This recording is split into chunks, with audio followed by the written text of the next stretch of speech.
Hello guys. One thing about me, I'm gonna eat a steak bake, but this one's cake, so let me show you how I did it.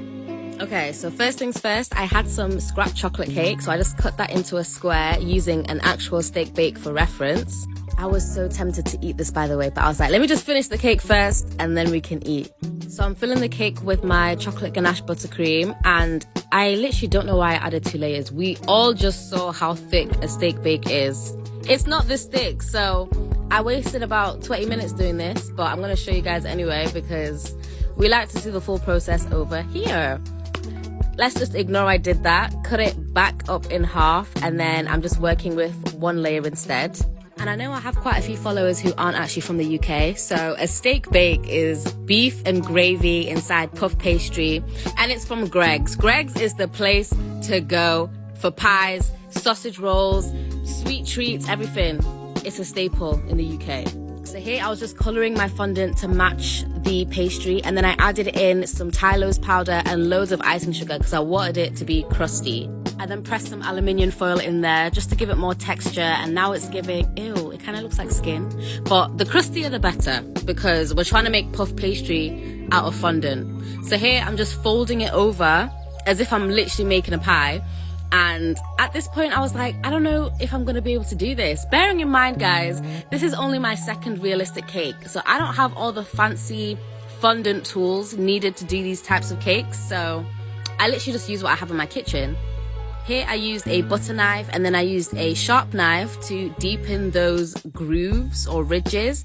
And then, you know the inside of a spray bottle? Don't worry, this is a food safe one that I only use for cake decorating. I used that to smooth it out and just, I don't know, like my mind was just telling me what to do. Like for example, I used chopsticks to make those ridges, and then I'm using a knife just to make it look more puffed. But you know what? I actually really enjoyed doing this. It literally felt like I was back in school making arts and crafts with clay. But painting was definitely my favorite part. I felt like an artiste. I was just layering all the different colors starting from dark to light. I mainly used ivory, brown, and yellow. And I was just constantly referring back to my actual steak bake. Yo, my belly was rumbling, like I wanted to eat it so bad. But yeah, constantly referring back to the steak bake to make sure I was getting the colors right. And then I actually dusted it with cocoa powder to make it look like it was baked. Like, I know I'm doing this right in front of your eyes, but I'm still shocked at how realistic this is coming out. And if you're on Paint Talk, you know how important highlights are. So I literally used my white food coloring just to highlight those ridges even more. And it just made it pop. Like, this is straight from Greg's kitchen. You can't tell me any different. I literally used some crumbs from the actual steak bake just to make it look even more realistic.